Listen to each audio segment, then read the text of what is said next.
అందరికీ నమస్కారం. Welcome to Sai Sharma temple blogs. ఈరోజు మనం హైదరాబాద్కి అతి దగ్గరలో ఉన్నటువంటి మహేశ్వరం, మనకి శ్రీశైలం హైవేలో ఉన్నటువంటి మహేశ్వరం విలేజ్ దగ్గరికి అయితే వచ్చేసాం.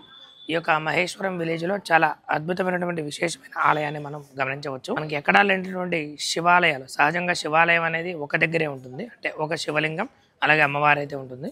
కానీ ఇక్కడ మాత్రం శివలింగం 16 స్వరూపాలుగా, అంటే 16 శివలింగ ఆలయాలను మనం దర్శించవచ్చు. వచ్చినట్టయితే మనకి ఇది ప్రధాన ఆలయం, స్వామివారి యొక్క రాజరాజేశ్వర దేవస్థానం. ఆ తర్వాత మనం ఇక్కడ చూసినట్లయితే కొలను, ఈ కొలంలోంచి చుట్టూ కూడా మీరు గమనించినట్లయితే ఉపాలయాలు గమనిస్తుంటారు. నెంబరింగ్ కూడా వేసి ఉన్నాయి. ఇక్కడ చూడండి, హరిహరేశ్వరుడు, ఆ తర్వాత అవిముక్తేశ్వరుడు 4, ఇలా మనకి చుట్టూ ఉపాలయాలు అయితే మనం దర్శించవచ్చు. ఆ తర్వాత మీరు ఆలయాన్ని గమనించండి, 2 అంతస్తుల భాగంలో అయితే ఉంటుంది అనమాట. మామూలుగా మనం గమనించినట్టయితే ఎక్కడైనా శివుడు అమ్మవారు పక్క పక్కన ఉంటారు, అంటే ఆ గర్భాలయాలు అమ్మవారిది శివుడిది పక్క పక్కన అయితే ఉంటాయి. కానీ ఈ యొక్క ఆలయంలో ప్రత్యేకం ఏంటంటే కింద అమ్మవారు అలాగే పైన శివుడు, ఈ ఇద్దరు కూడా కింద అంతస్తుల అమ్మవారు, పైన రాజరాజేశ్వర స్వామివారు అయితే మనకి ఇక్కడ దర్శనమిస్తారు. ఇప్పుడు మనం ఈ ఆలయానికి ఎలా చేరుకోవాలనేటువంటిది ఒకసారి రూట్ మ్యాప్ అయితే చూడండి. అలాగే వీడియో స్టార్ట్ చేసే ముందు లైక్ చేయండి, అలాగే సబ్స్క్రైబ్ చేసుకోండి. ఈ ఆలయానికి చేరుకోవాలంటే మనం హైదరాబాద్ శ్రీశైలం హైవేలో అయితే ప్రయాణం చేయాలి.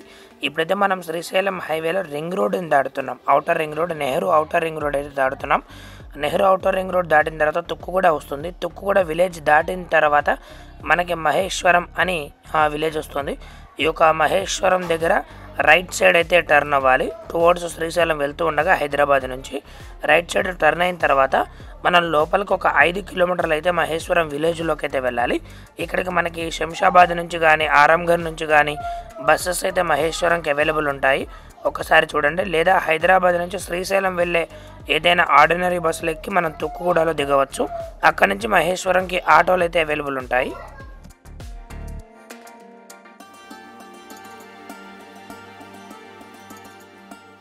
ఇప్పుడే మనం మహేశ్వరం విలేజ్ ఎంటర్ అయ్యాం. ఎంటర్ అవ్వగానే లెఫ్ట్ సైడ్ అయితే మనకి స్వామివారి యొక్క ఆలయం కనిపించేస్తూనే ఉంటుంది. చూస్తున్నారు కదా, చాలా విశాలమైనటువంటి ప్రాంగణంలో చాలా పెద్దదిగా దేవాలయం తెలుపు రంగులో మనకైతే కనిపిస్తుంది.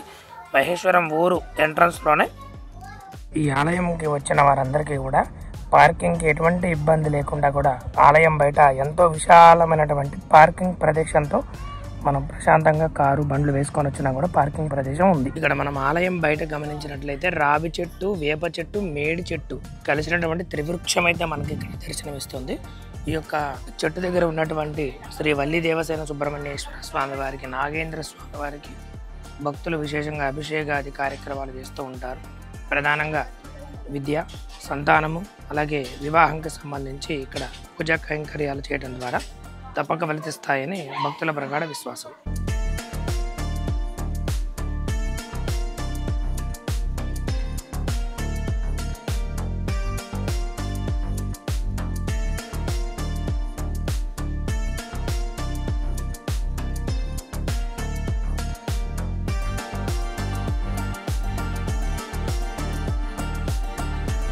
ఆలయం లోపలికి వెళ్లే ముందు ఈ చెట్టు పక్కనే మనకి ఇక్కడ విఘ్నేశ్వర స్వామి వారి కూడా దర్శనమిస్తారు.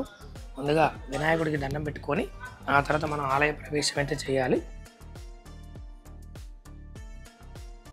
ఇక్కడ మీరు ఆలయంలో కనిపిస్తున్నటువంటి బోర్డును గమనిస్తే ఎంట్రన్స్లో రైట్ సైడ్ అయితే ఉంటుంది.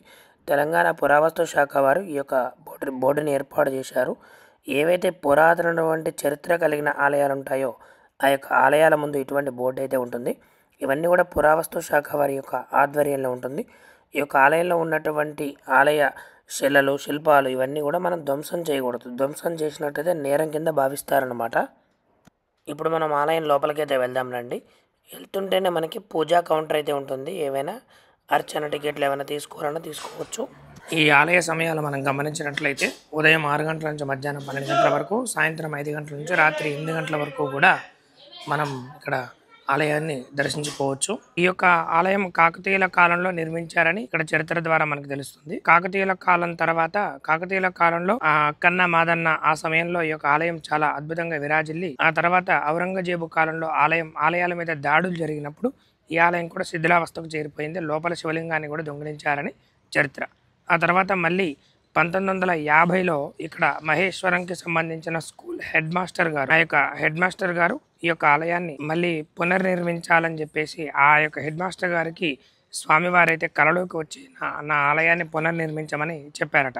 తద్వారా ఆయన గ్రామస్తులందరినీ కూడా, ఆ విద్యార్థుల్ని, గ్రామస్తులందరినీ కూడా కలుపుకొని ఈ ఆలయ పునర్నిర్మాణానికి మళ్ళీ నాంది పలికి అప్పట్లోనే ఈ యొక్క ఆలయాన్ని అత్యంత అద్భుతంగా నిర్మించారట. ఇక్కడ మీరు గమనించినట్లయితే స్వామివారి ఆలయానికి ఈ కొలంలోకి అంటే దారి లేదట.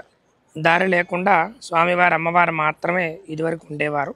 మీరు ఇక్కడ గమనించినట్లయితే అమ్మవారి యొక్క ఆలయం దగ్గర కూడా పురాతన కట్టడాలని మనం చూడవచ్చు. అంటే ఇది పాత దేవాలయం అని కనిపిస్తూ ఉన్నాయి అన్నమాట. ఆ తర్వాత ఈ ఆలయం నిర్మాణం చేసేటప్పుడు మళ్ళీ ఈ ఆలయం నుంచి ఎదురు గట్టు వరకు కూడా దారి లాంటి ప్రదేశాన్ని, ముఖద్వారాన్ని, రాజద్వారాన్ని ఏర్పాటు చేసి భక్తులందరూ సులువుగా దర్శించుకునే విధంగా ఈ యొక్క ఆలయాన్ని మార్చడం జరిగింది.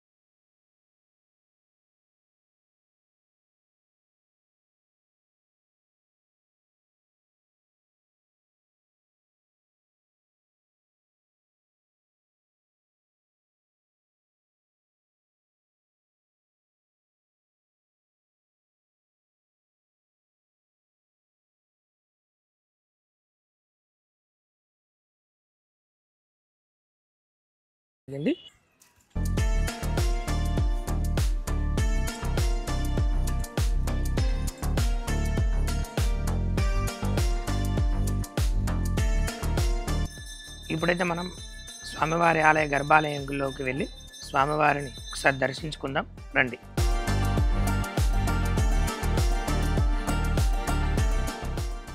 ఇప్పుడే మనం ఆలయం దగ్గరికి అయితే వచ్చేసాం. ఇప్పుడు ఆలయం చుట్టూ కూడా మనం ఒక ప్రదక్షిణ అయితే చేద్దాం.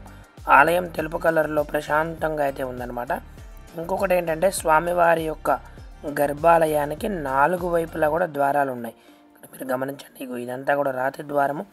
పశ్చిమం, ఉత్తరం, దక్షిణం, తూర్పు అన్ని వైపులా కూడా స్వామివారికి అయితే ద్వారాలు ఉన్నాయి. ఇప్పుడు మనం లోపలికైతే వచ్చేసాం. చూడండి, స్వామివారిని చక్కగా నమస్కరించుకోండి.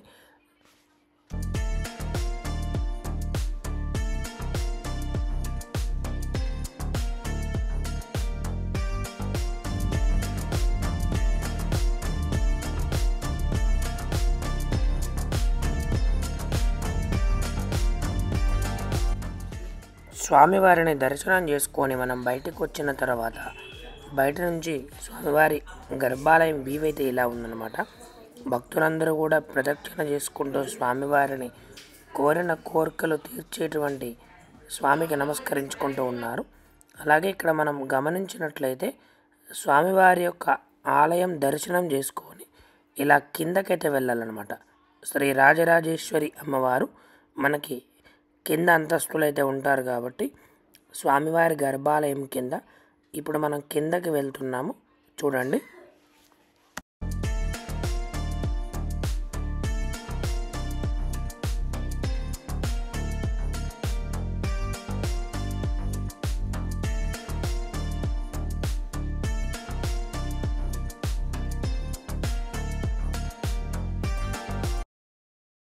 మనం కిందకైతే వచ్చేసాము. అమ్మవారి యొక్క ఆలయం గ్రిల్స్ వేసి ఉన్నాయి. బట్ ఇక్కడ నుంచి మీకు అమ్మవారి యొక్క దర్శనం అయితే చేసుకోండి.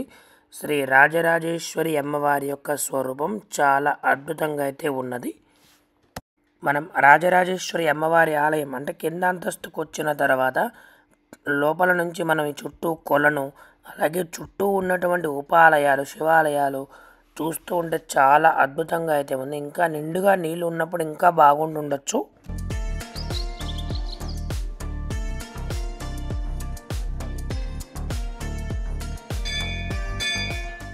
ఈ ఆలయం మనకి పునర్నిర్మాణం జరిగిన పైన మీరు గమనిస్తే కనుక పురాతన ఆలయ కట్టడాలు మాత్రం అలాగే ఉన్నాయి. ఇది చూసి ఎంత పురాతనమైనటువంటి ఆలయం అనేది మనకి అర్థమైపోతూ ఉంటుందన్నమాట.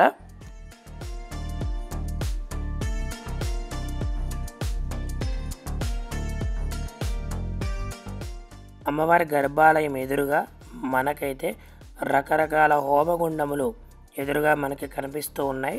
చూడండి, ఇప్పుడు మనం ఆలయం చుట్టూ కూడా 16 రకాలుగా ఉన్నటువంటి శివస్వరూపాలను అయితే చూద్దాం రండి.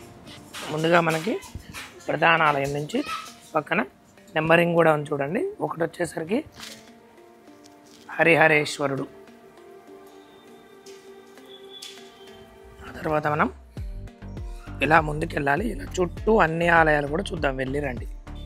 హరిహరేశ్వరుడు దాటిన తర్వాత ఇక్కడ నటరాజ స్వరూపాన్ని అయితే మనం చూడవచ్చు. ఆ తర్వాత రెండవ స్వరూపం శ్రీ మల్లీశ్వరుడు. ఆ తర్వాత మనకి మూడవది అవిముక్తేశ్వరుడు. ఆ తర్వాత మనం ఆలయానికి అయితే వెళ్దాం. మధ్య మధ్యలో ఆలయానికి మధ్యలో ఇక్కడ అర్ధనారీశ్వర స్వరూపం ఉంది. ఇందాక మనం నటరాజ స్వరూపాన్ని చూసాం. ఇలా వినాయకుడు, సుబ్రహ్మణ్య స్వామి చాలా స్వరూపాలు అయితే ఉంచారు. ఇప్పుడు మనం ఆలయానికి దక్షిణ భాగంలో ఉన్నాం. ఇక్కడ మనకి అఘోరేశ్వరుడు.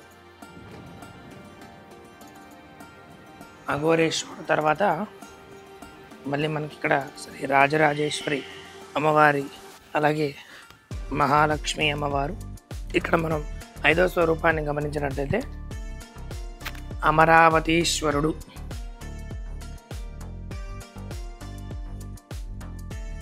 ఆ తర్వాత మనం ఇప్పుడు నైరుతి భాగానికి వెళ్దాం. ఇక్కడ శ్రీ సరస్వతి అమ్మవారి యొక్క విగ్రహాన్ని మనం చూడవచ్చు. 6వ దేవాలయం శ్రీ అమృతేశ్వరుడు.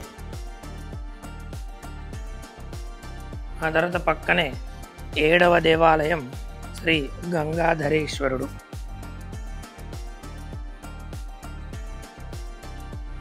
కరెక్ట్గా ఇప్పుడు మనం ఆలయానికి నైరుతి దిగ్భాగంలో అయితే ఉన్నాము.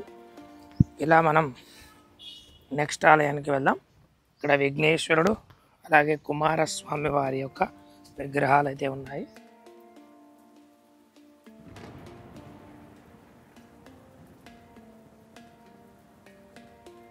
ఇప్పుడు మనం ఆలయానికి వెనక భాగంలో అంటే పశ్చిమ భాగంలో అయితే ఉన్నాము. ఇక్కడ మనం శ్రీ ఇష్టకామేశ్వరుడు.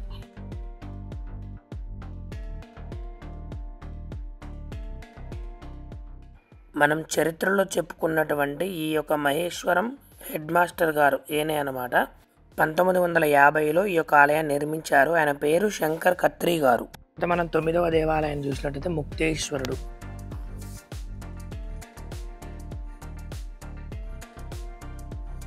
ఇప్పుడు మనం ఆలయానికి వాయువ్య దిగ్భాగానికి అయితే వెళ్తూ ఉన్నాము. చూస్తున్నారు కదా.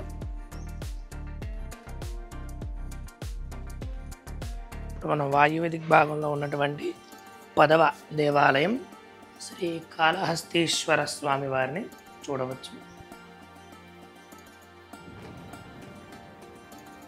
కాళహస్తీశ్వర స్వామి వారి పక్కనే మనకి ఏకాంబరేశ్వరుడు. 11వ దేవాలయం ఏకాంబరేశ్వరుడు.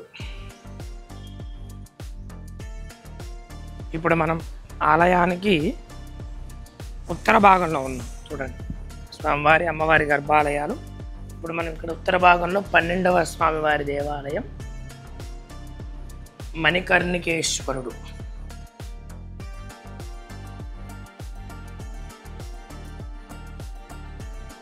ఇలాగే మనం ముందుకు వెళ్తే ఇక్కడ చూడొచ్చు శ్రీ దక్షిణామూర్తి స్వామివారి యొక్క విగ్రహం, అలాగే కనకదుర్గ అమ్మవారి విగ్రహం.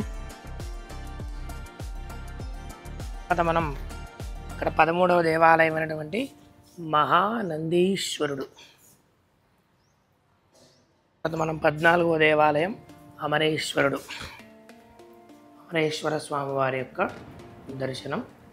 పక్కనే మనకి 15వ దేవాలయం కాశీపతీశ్వరుడు.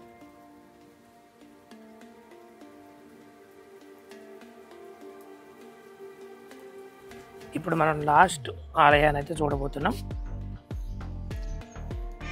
మనకి శివ పరివార కుటుంబాన్ని, శివ పరివార స్వామివారి విగ్రహం, అలాగే ఇక్కడ కాలభైరవుడు.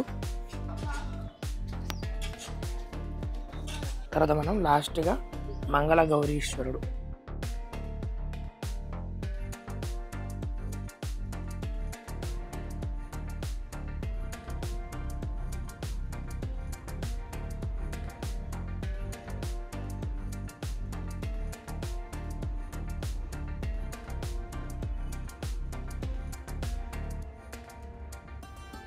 చూశారు కదండి, శ్రీ శివగంగా రాజరాజేశ్వర స్వామి యొక్క దేవస్థానం. ఈ యొక్క ఆలయం వీడియో మీకు నచ్చితే తప్పకుండా లైక్ చేయండి, షేర్ చేయండి, సబ్స్క్రైబ్ చేసుకోండి. ఇటువంటి మరిన్ని చరిత్ర కలిగినటువంటి ఆలయాలు, మన సనాతన ధర్మము, అలాగే చరిత్ర, ఇవన్నీ కూడా మరిన్ని ఎన్నో వీడియోలు మీ ముందుకి త్వరలో అయితే తీసుకురాబోతున్నాను. కాబట్టి సబ్స్క్రైబ్ చేసి బెల్ ఐకాన్ యాక్టివేట్ చేసి పెట్టుకోండి. ఎప్పుడైనా మనం వీడియో పెట్టగానే మీకు నోటిఫికేషన్ రూపంలో అయితే మీరు తెలుసుకోవచ్చు. మరొక మంచి వీడియోతో మళ్ళీ కలుద్దాం. జై హింద్, జై శ్రీరామ్.